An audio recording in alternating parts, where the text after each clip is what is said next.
What's good, family? Chris here. Another beautiful day. It's 30 plus degrees in Montreal. People are out, sun's out. I am loving every second of this.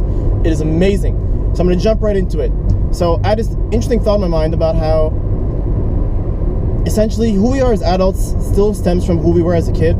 So essentially that person you were as a kid, so whether say you were a snack, you liked eating food, or you were an adventurer, or you were curious, or you were sporty, you were super hyperactive, it kind of still pulls the strings of who we are today as an adult. So I always I think of the image of our little child self is controlling this bigger robot of our adult self.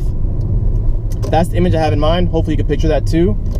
And what I mean by that is who we were as a kid and what really brought us joy as a kid still, I won't say controls, but helps make the decisions of what we choose now as an adult. So say for example, you're someone who really loved eating food and snacking all the time as a kid. That may have led you to a career of being, say, a chef or a professional food blogger, or just someone who, say, could just be an accountant that just really loves and enjoys eating high quality made meals. So for them, that could be a passion of theirs, where every Saturday or every Sunday they'll find a new restaurant to go explore, and that's them tapping into their inner child self and that joy that they had as a kid. And the same goes for someone who could be, say, hyperactive, or someone who was an adventure seeker. So I think of myself, I was always very curious to understand how things worked, and I'm sure by now you've come to realize that taps into who I am now as a person. I'm always trying to learn about things, stay curious. How's this working? How's that functioning? Always pretty much asking 1,000,001 questions. And if I have a question, go find the information. And another thing I found, I realized that I also carry on from childhood is my family calls this Chris is always breaking his neck.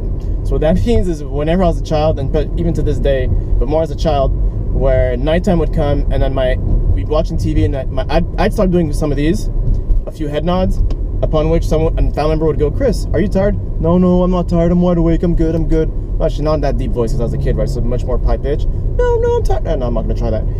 And then literally seconds later, out cold. Passed out, eyes closed in an instant.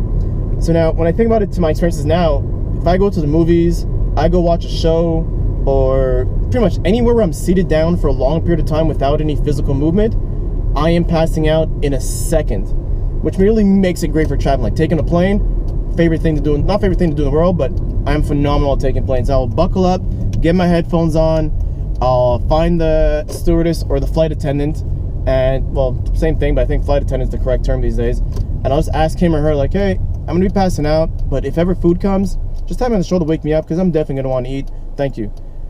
Tip my brim of the hat down, lay back, eyes closed in an instant. I may or may not snore, but I'm out cold. So yeah, so once again, for yourself, think about what things did you enjoy doing as a kid, or what did you want to explore as a child, and think about, do you still do any of that today in some way, shape, or form? You may be surprised to find out that, that inner child that you had when you were younger is still controlling your decisions that you're making today. So yeah, that was a cool thought. I want to share with you guys. So once again, peace out, family. Enjoy as much time in the sun. Have some fun. Peace.